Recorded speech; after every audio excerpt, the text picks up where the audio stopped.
Yes,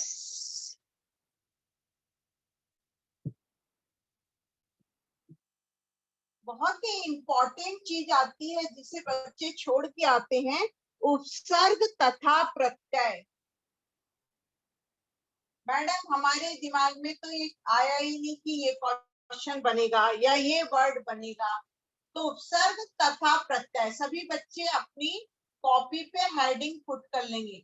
उपसर्ग तथा प्रत्यय, इसको इंग्लिश में बोलते हैं प्रीफिक्स एंड सफिक्स, SUFFIX,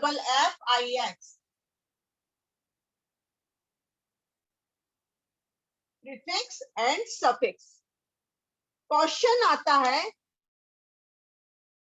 कि आ शब्द लगा के मीनिंगफुल वर्ड बनाइए। आ,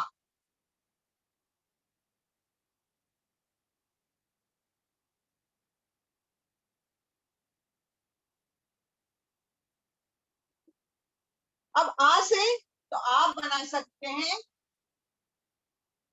असुंदर,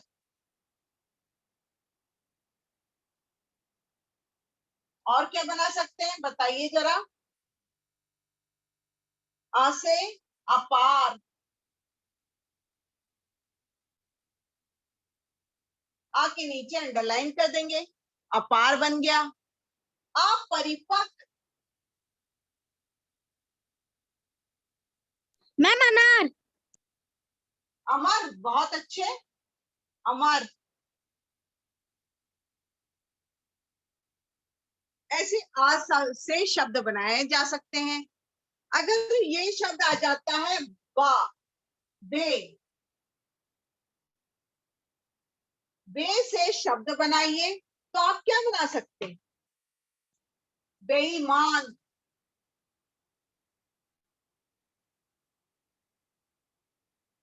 बेचारा, और स्टूडेंट जैसिका, बेबाक। जो लोग बिना डरे बात करते हैं उनको बोलते हैं बेबाक, बेचारा, बेकार। कुछ लोग यूजलेस होते हैं, कुछ काम ही नहीं करते, बेरोजगार हो जाते हैं। बेरोजगार या बेकार, बेरोजगार।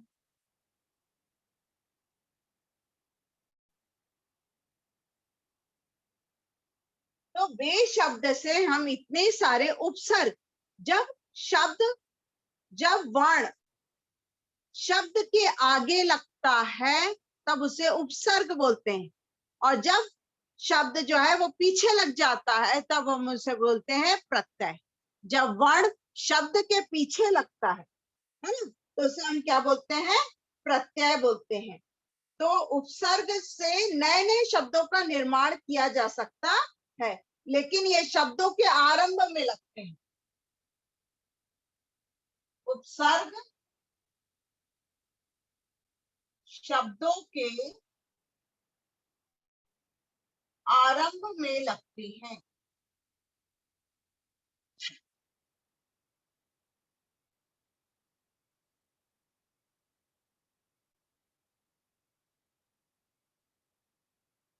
ये शब्दों के आरंभ में लगते हैं। और क्या शब्द है? जैसे हमने लगाया, एक नया शब्द लेते हैं, राष्ट्र। कौन कोशिश करेगा राष्ट्र शब्द से कुछ नए शब्द बनाना? राष्ट्रपिता,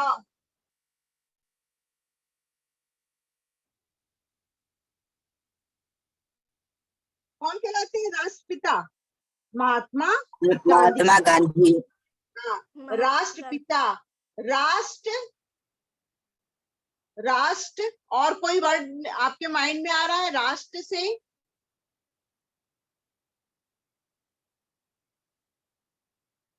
राष्ट्र कार्य,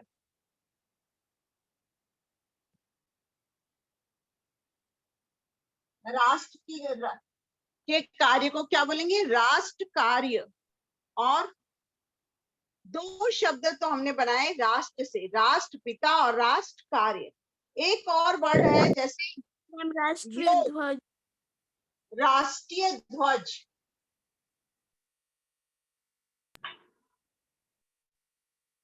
मैम राष्ट्रगान। मैम राष्ट्रगान।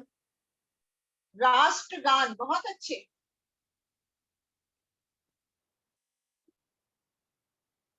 अगर वर्ड आता है योग,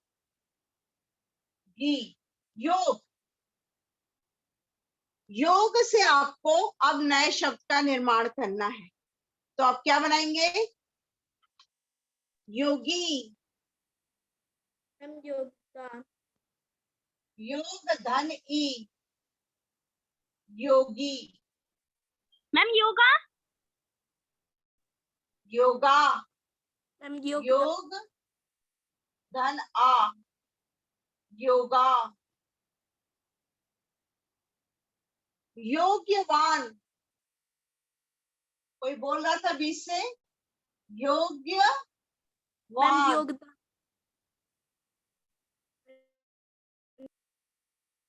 योगदान, बहुत अच्छे, योगदान।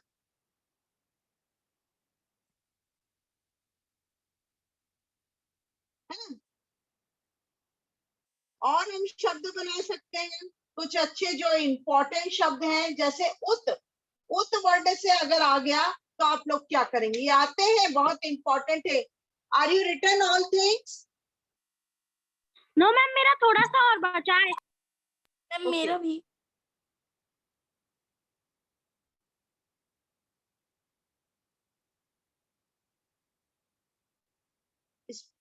थोड़ा सा स्मार्टली वर्क करना है हमको। मैम आपकी वॉइस कम आ रही है।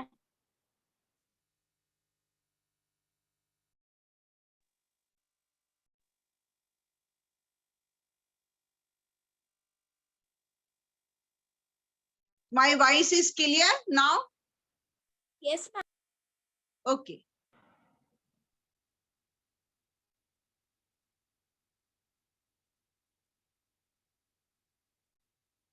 देखिए, नेक्स्ट वर्ड बनाने वाले हैं। वर्ड है हमारे पास में अति।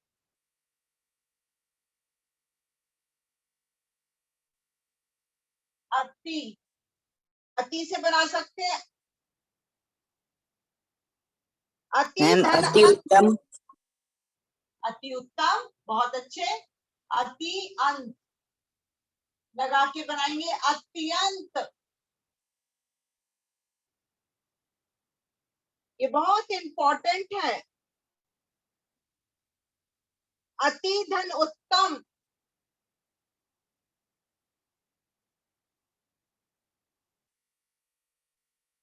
अति उत्तम।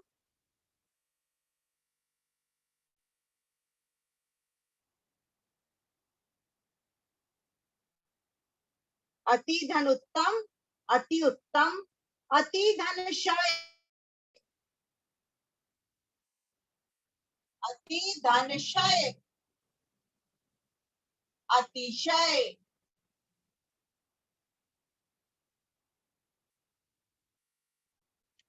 इस तरह से हमने अति शब्द लेके बना लिया। अब हम लेते हैं एक न्यू वर्ड, वो है आ। जब हम हायर क्लास में जाते हैं तो हमको इसी टाइप के वर्ड मिलते हैं। इजी नहीं, जैसे पहले पंडित धन ताइन, पंडित ताइन। अब इजियर वर्क जो है वो फिनिश हो गया। अब हम हायर क्लास में आ जाते हैं, जब 6 to 8 में आते हैं तो थोड़े नए शब्द मिलते हैं। अब हमको मिलता है आ, तो हम आ से धन कृति बना लो। मैम आम। आधन कृति क्या होगा? आकृति। आकृति।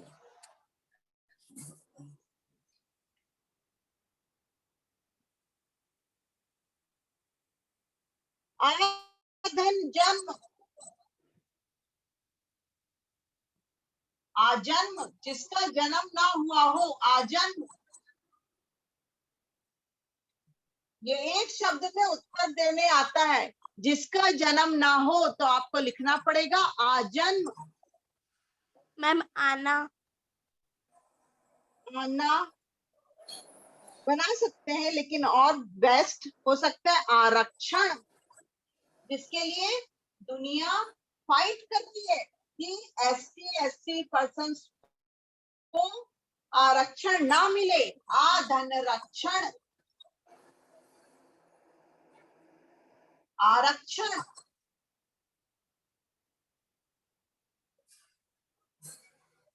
है ना। ऐसी अगर वर्ड आ जाता है उत,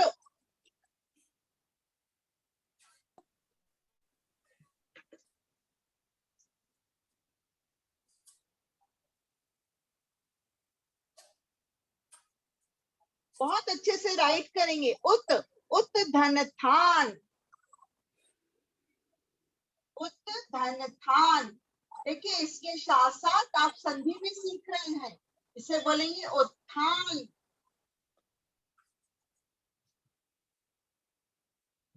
उत धन गम, उदगम, मैम उत्तम, यस उत्तम,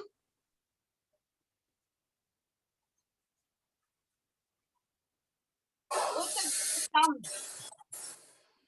उत्तम, उत्तम मतलब सर्वश्रेष्ठ, बेस्ट। अगर वर्ड आ जाता है उप,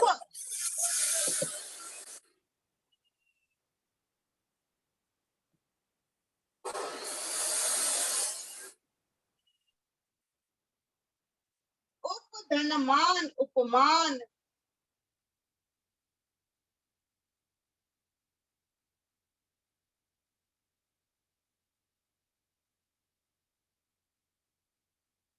उप से और नए शब्द बना सकते हैं, उपस्थित, उपधन स्थित।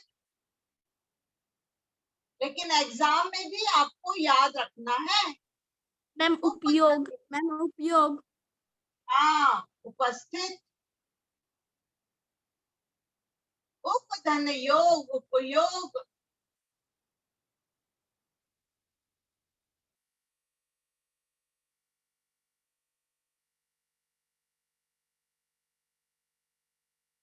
कुछ वर्ड बहुत ज्यादा इंपॉर्टेंट है संधि के लिए भी। ये विसर्ग संधि वाले शब्द हैं और इनका एग्जाम में बहुत आता है, कॉम्पिटिटिव एग्जाम में भी आ जाता है। तो ओलंपियाड भी किल कर सकते हो आप हिंदी सब्जेक्ट लेके, है ना। तो कई वर्ड आते हैं जैसे नीह, नेर। तो देखिए मैं आपको बताती हूँ, ये विसर्ग संधि भी है। नीह,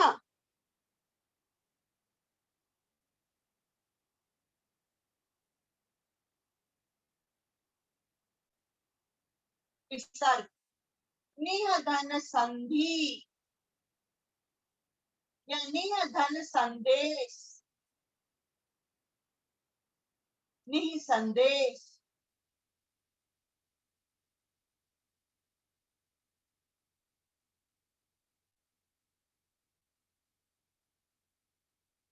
निह धन संदेह,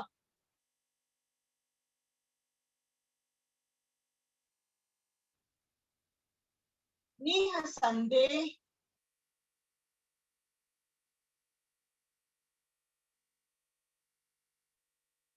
निह धन संकोच,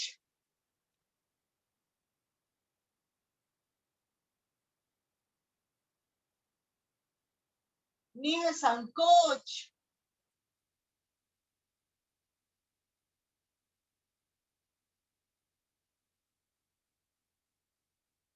तो निह शब्द से भी हम ये कई कई मीनिंगफुल शब्द बना सकते हैं।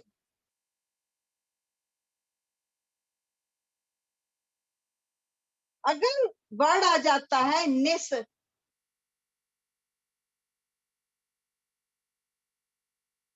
निस,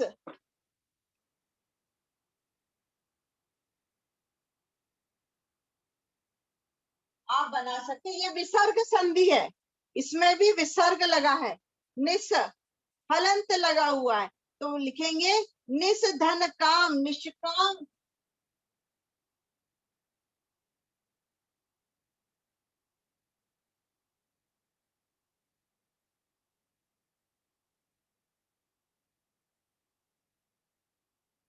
निष्काम। निस से और क्या बना सकते हैं, निस धन चाय, बहुत इंपॉर्टेंट है। निस धन चय, निश्चय,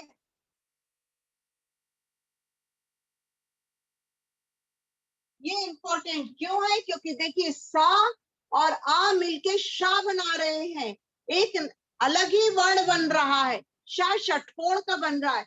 यहाँ पे क्या था? सा, सांप का सा था। निस धन चय निश्चय, निर, निर अगर शब्द आ गया तो ये हलंत है ना? निर, निर्धन दीप, निर्दीप। छोटा रा संस्कृत में छोटे रा जिसमें कोई मात्रा नहीं होती है ना, तो उसके लिए ऐसा लगा दिया जाता है साइन। तो निर्धन, निर्धन व्हाट? दोष। अब देखिए ये नया वर्ड बन जाएगा, निर्दोष।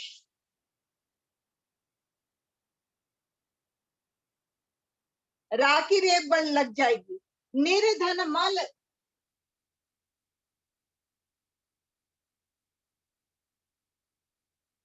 निर्मल।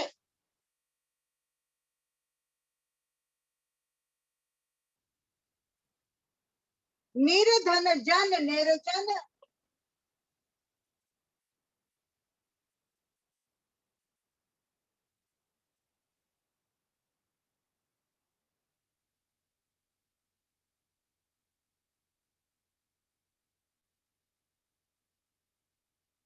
निर्जन।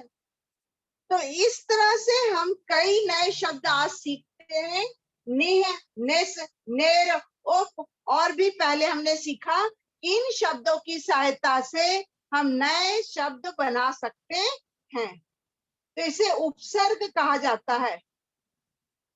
समझ में आया आप लोगों को? उपसर्ग, उपसर्ग को इंग्लिश में क्या बोलते हैं? प्रीफिक्स, जिसको आगे लगाया जाता है। जैसे ला शब्द आ गया, ला,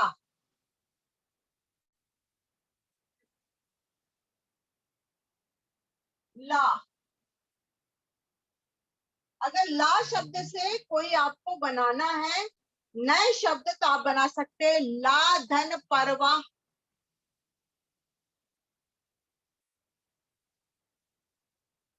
बन जाएगा लापरवाह। केयरलेस पर्सन को लापरवाह बोलते हैं, है ना? ला धन वारिस, लावारिस।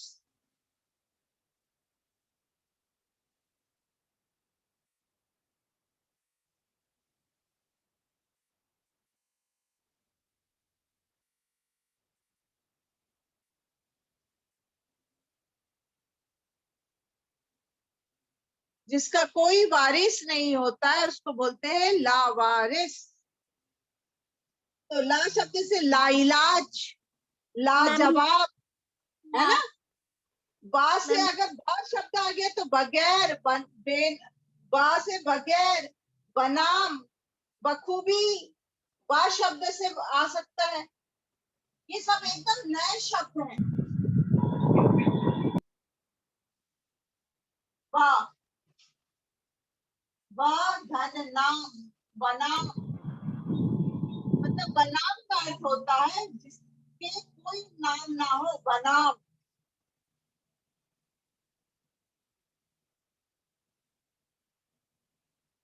बा धन गैर, बगैर,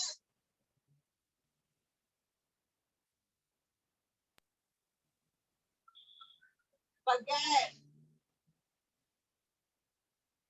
जिसके बिना, बगैर।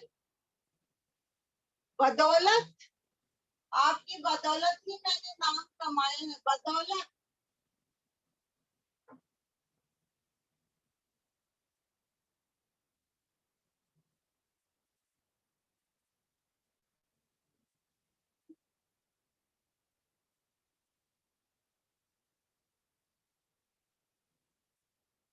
ये बन जाएगा बदौलत।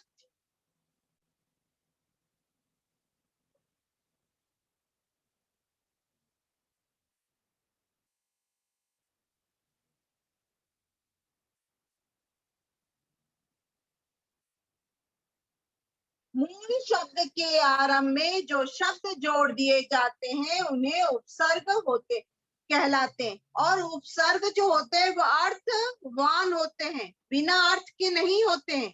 इस बात का भी आप लोग बहुत ध्यान रखेंगे। अब मैं आपको प्रत्यय बताती हूँ। प्रत्यय भी बहुत ही इम्पोर्टेंट है, एग्जाम में आते हैं। स्कूल एग्जाम में तो आते ही, हिंदी सब्जेक्ट के पिलर होते हैं उपसर्ग, प्रत्यय, विपरीतार्थी शब्द, अपठित गद्यांश, है ना। तो ये पिलर होते हैं हिंदी सब्जेक्ट के। तो आज हम और सीखेंगे अब प्रत्यय। उपसर्ग का विपरीत होता है प्रत्यय।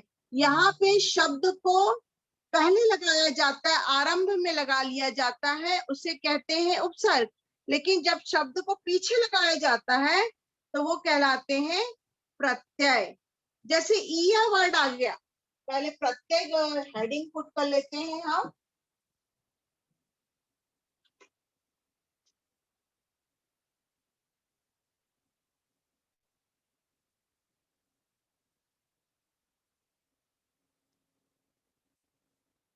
ये शब्द के पीछे लगते हैं।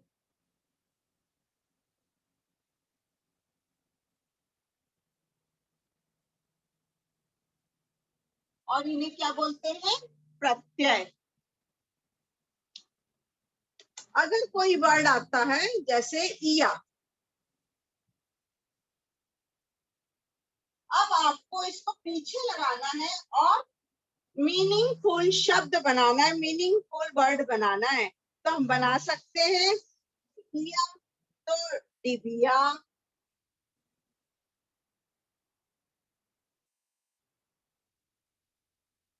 खटिया,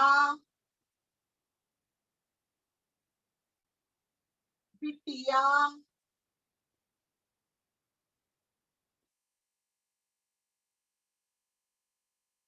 ये शब्द बोल सकते हैं अपन, है ना। आर को क्या बोलेंगे? आर शब्द को लेके बनाएंगे तो लुहार, सुनार,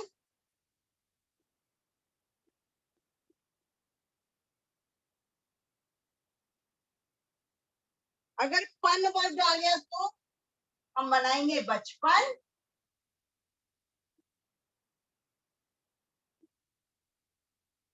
और पन को अगर हम आरंभ में लगा देंगे तो उपसर्ग बना के भी बना सकते हैं, पनघट, है ना। और अभी अगर प्रत्यय में आता है तो लड़कपन,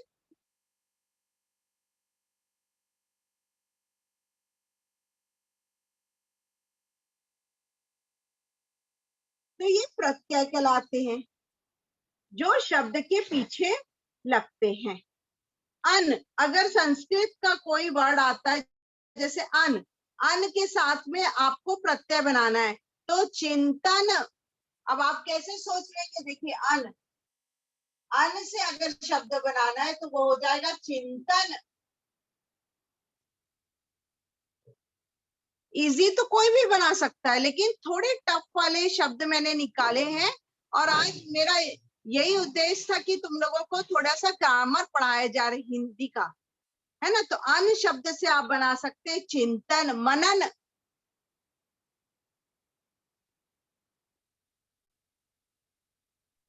मैम भवन, अर्पण।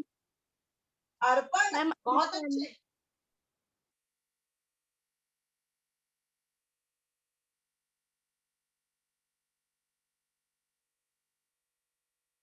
अगर नी शब्द आ गया, नी शब्द से बनाना है आपको, प्रत्यय लगाना है तो आप बना सकते हैं चलनी,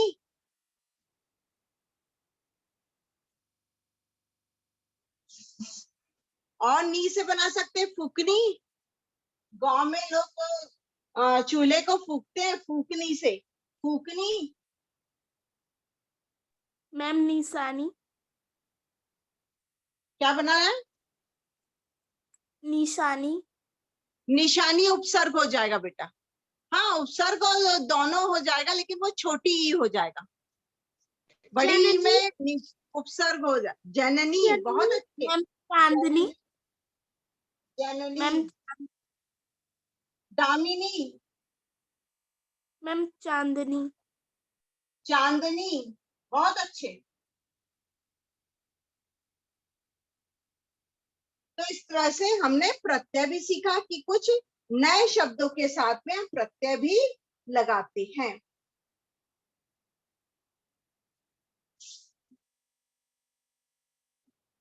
जैसे ईना आ गया, ईना, ईना प्रत्यय लगा के बनाइए। आप क्या बना सकते हैं ईना?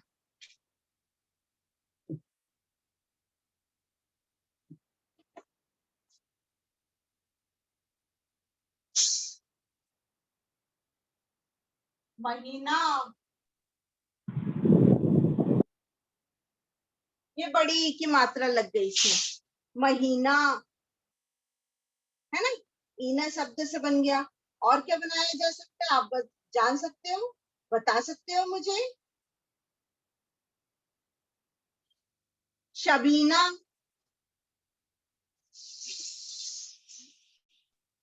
मैम हीना, नबीना, मैम हीना, हीना, हीना में छोटी ई आ जाएगी। हीना में क्या आएगी? छोटी ई आएगी। आप लोग राइट करिए प्लीज। मैम नीना,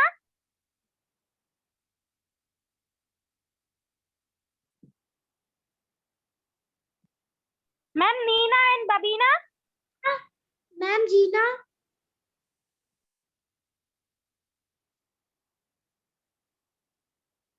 हाँ, हीना क्या बोला आप लोगों ने? मैम नीना एंड बबीना, हाँ, मीना, मैम जीना भी, जीना। अब देखिए वर्ड्स तो आते हैं, लेकिन जैसे एग्जाम में आ गया ईना प्रत्यय लेके शब्द बनाएं, आप लोग कंफ्यूज हो जाएंगे कि अब क्या करें। ईना तो कहीं आता ही नहीं है, लेकिन ईना सब में आ रहा है। देखो यहाँ पे ईना आया है, बड़ी ई आया है, बड़ी E here, here also here. Jeena, Meena, Shabina, Nagina, महीना। मैम रीना, हाँ, रीना नाम हो सकता है, रीना। लेकिन कोशिश ये करना कि आप लोग मीनिंगफुल बनाएं, ठीक है? एक बहुत इंपॉर्टेंट वर्ड है एक। Ma'am Kareena, it's okay, okay. धार्मिक,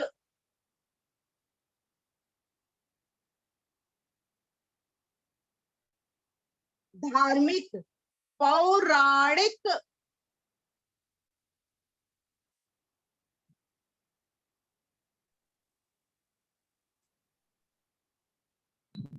ऐतिहासिक,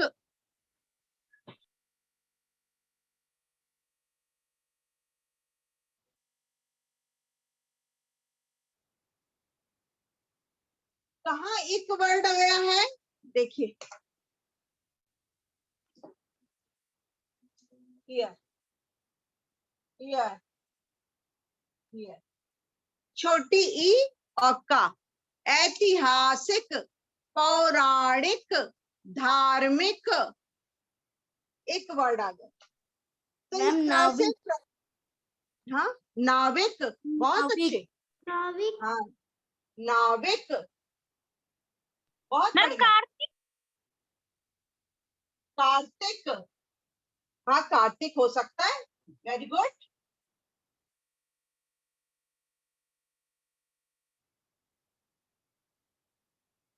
एक कार्तिक, है ना? अगर वर्ड आ जाता है वान, जैसिका बताओ भाई, I am waiting for your answer. Jessica doesn't speak. वान, वान शब्द को प्रत्यय में लगाना है, प्रत्यय पीछे में लगाना है और मीनिंगफुल वर्ड बनाना है। यस, गुणवान, मैम भगवान, व्हाट? मैम भगवान, भगवान, बहुत अच्छे। भगवान, मिस भगवान। धनवान। मैम भगवान। धनवान, बहुत अच्छे, वेरी गुड। शक्ति। मैम भगवान। बागवान, बहुत बहुत बढ़िया। देखो वान से आप लोगों को बन गया। अगर मैं शब्द लेती हूँ एक,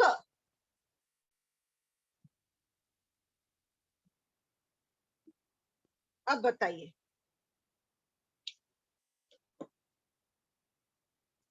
गायक, काल्पनिक। काल्पनिक, बहुत अच्छा। Who said? मैम त्रियाक्षा। बहुत बहुत बढ़िया। काल्पनिक बहुत नया वर्ड है, काल्पनिक, वेरी गुड बेटा। नाविक,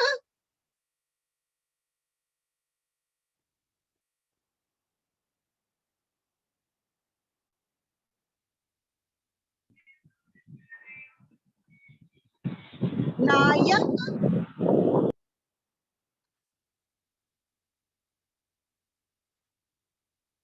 तो एक शब्द से भी हमने प्रत्यय बनाया है ना, मीनिंगफुल वर्ड्स बनाए, तो इसे प्रत्यय कहते हैं। आवट आएगा, आप आएगा, बहुत सारे इंपॉर्टेंट वर्ड हैं जिसे हम बना सकते हैं। लेकिन याद रखिएगा कि प्रत्यय जो शब्द के छोटे छोटे अंश होते हैं, है ना, और जब इनका शब्दों में उपयोग होता तो एक निश्चित अर्थ होना चाहिए, मीनिंगफुल होने चाहिए, और प्रत्यय को अंत में जोड़ा जाता है। ठीक है, आया समझ में आप लोगों को? यस आज मैम। आज हम आपको एक चीज सिखाएंगे, समास।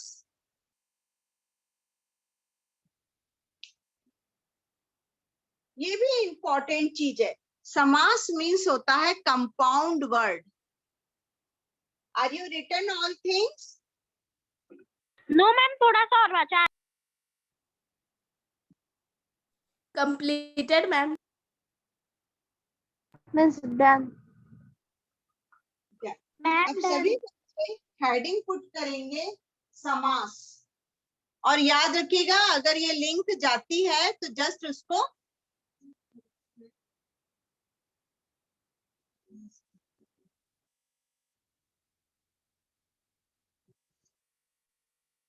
डबल क्लिक करके वापस लौटेंगे। Okay ma'am. पूरे 1 घंटे की क्लास है। समास,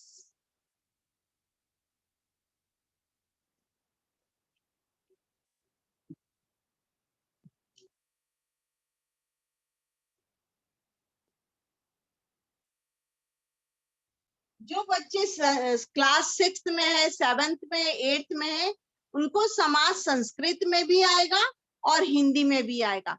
तो आखिर समास होता क्या है, समास को इंग्लिश में क्या कहते हैं? क्योंकि आप लोग सभी इंग्लिश मीडियम स्टूडेंट हैं, तो आपको मालूम होना चाहिए समास को कंपाउंड बोलते हैं।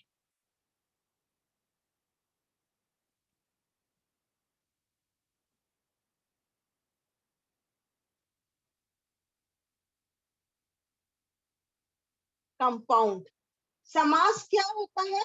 समास रचना में दो शब्द मिलकर जब एक नया शब्द बनाते हैं तब उसे समास कहते हैं।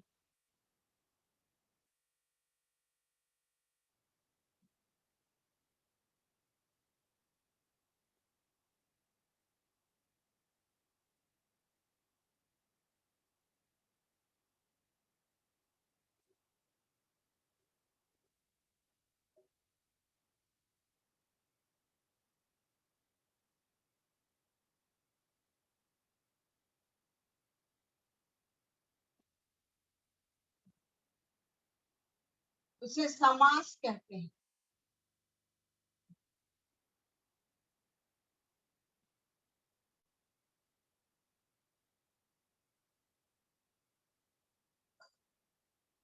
समास शब्द में जो इनके कई बार शब्दों का जब मेल होता है तो अर्थ भिन्न भी हो जाते हैं, और उनके योग से एक नया शब्द होता है जिसका अर्थ बिल्कुल अलग होता है। पहले शब्द को पूर्व पद कहते हैं और अंत वाले पद को उत्तर पद कहते हैं। तो समास की प्रक्रिया में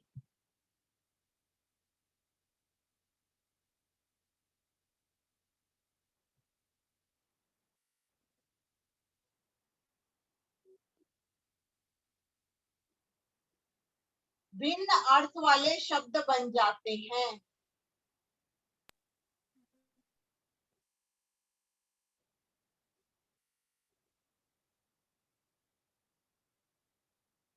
अब ये हम कैसे समझेंगे स्टूडेंट कि ये भिन्न अर्थ वाले शब्द कैसे बन जाते हैं?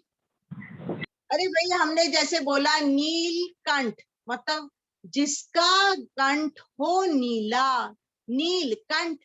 तो नीलकंठ तो बोला हमने, शब्द तो समझ में आया, लेकिन इसके पीछे का अर्थ क्या होता है? महादेव, जिनका जहर पीने से, विष पीने से, विषपान करने से गला नीला हो गया, उसको बोलेंगे नीलकंठ। अब ये कैसे सोचेंगे? तो आपको ये थोड़ा सा ध्यान रखना पड़ेगा और प्रैक्टिस करना पड़ेगा समास शब्दों को। नेत्रहीन,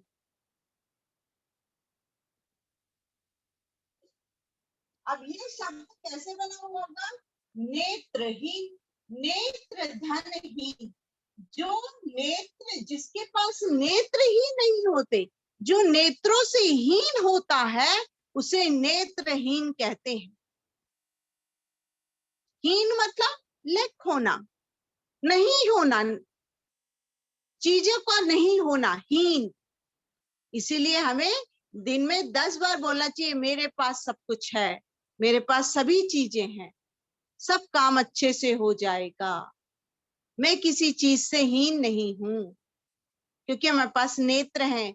ये सोचो कि जिनके पास में नेत्र नहीं होते उनको कितनी तकलीफ होती होगी, जिनके पास में पैर नहीं होते उनको कितनी तकलीफ होती होगी, है ना? तो हीन वर्ड से देखो, नेत्र धनहीन, नेत्रहीन, जो नेत्रों